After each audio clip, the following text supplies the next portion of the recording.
Yeah, Danny Ings is, I think as we speak, he's undergoing a medical at West Ham ahead of a £15 million transfer. I mean, kind of out of the blue, much like his move to Villa in the first place. No one really saw it coming. And then he was driving down to East London. I mean, it's fascinating because West Ham have struggled to put the ball in the net despite having some pretty good strikers in Antonio. And I think Scamacca's played quite well. Yeah. Really, their issue has been one of service. But Nigel helped me out with a really enjoyable big piece on West Ham after they lost to, I can't remember who, just before Christmas. Bournemouth. Brentford, wasn't it? Brentford. Yes. Brentford. And they played quite well this season. Like lots of this stuff looks okay, but it's not really like resulting in points. And David Moyes is kind of on the brink right now. I think it has to be said. And I think if they could find a better option, he would be gone, which is really tough. But, it's not about performances at that end of the table. It's about points, and he needs to start getting them. Danny Ings tends to get you them. Mm-hmm. Nigel? No, James is right. I think it's a bit of a desperation move. I think that the signings that, in my opinion, that have been made by West Ham haven't had a big enough impact. They haven't really had the impact that's kind of expected to kick on from what they experienced last season. There's still, for me, too much a heavy reliance on Declan Rice and Souček in the middle of that pitch. There's not enough competition, and scoring goals has been a problem. And since James watched them against Brentford, like he said, the performances haven't been that bad. But since then, they've got worse and worse, and you do worry. And then the thing is now, again, with a sign like Danny Ings, he needs to make an immediate impact. If he doesn't make an immediate impact in scoring goals, West Ham are going to be in a relegation battle.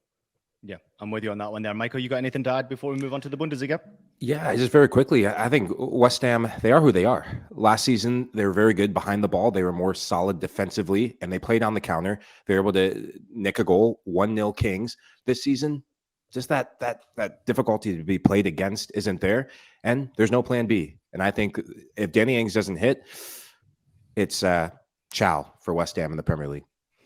Yes, let us know your thoughts in the comments, everybody out there. We do have Krishna jumping in and saying, really interesting point here, why Scamacca is a good striker. I question Moyes. I think everybody's questioned David Moyes right now. He also adds, I do think Pochettino would have been a good manager fit for them, and Pochettino most likely would have been a good fit for pretty much every club in the Premier League.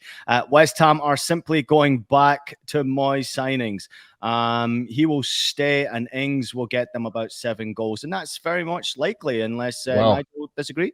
There's a link with Rafa Benitez already to West Ham, and he will not turn down that job. Rafa loves a job. I just pray for West Ham fans that if he takes that job, get ready for boring football. Get ready for Park the Bus. And it's not going to take long for West Ham faithful to turn on him. Trust me.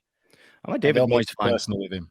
I like David Moyes. I like Moyes. I thought, obviously last year it was an exceptional season really for West Ham. Yeah. I think we can all agree with that, especially what they did in Europe. And, to have this type of success and then try to repeat it, very difficult for a club like West Ham, although they have spent a ton of money, James. I mean, West Ham has spent money to not get those results. That's massively disappointing. They have money. This was my favorite part of the Deloitte Money League. And I know we need to move on and talk about the Bundesliga. West Ham have higher revenue than AC Milan, Italian champions, and just only slightly less than Inter Milan. They are a club that swims in money. They had the deal of the century to get that stadium, and they make so much money. I mean, the best bit of this is they're in the Europa Conference League this season. Because that wasn't a competition when they signed the contract for the London Stadium, they don't have to pay a penny. They get this free 60,000 stadium. It's the deal of the century. And I mean, yep, James is right. And sorry to cut you off, James. It's just the fact of James understands it a lot more than I do. But I've always said this about West Ham. There's a lack of vision and plan, like furthering ahead. They kind of are swimming in money and they're happy to stay there. They don't have that bigger vision to make that club as big as it can be. Those fans are very demanding.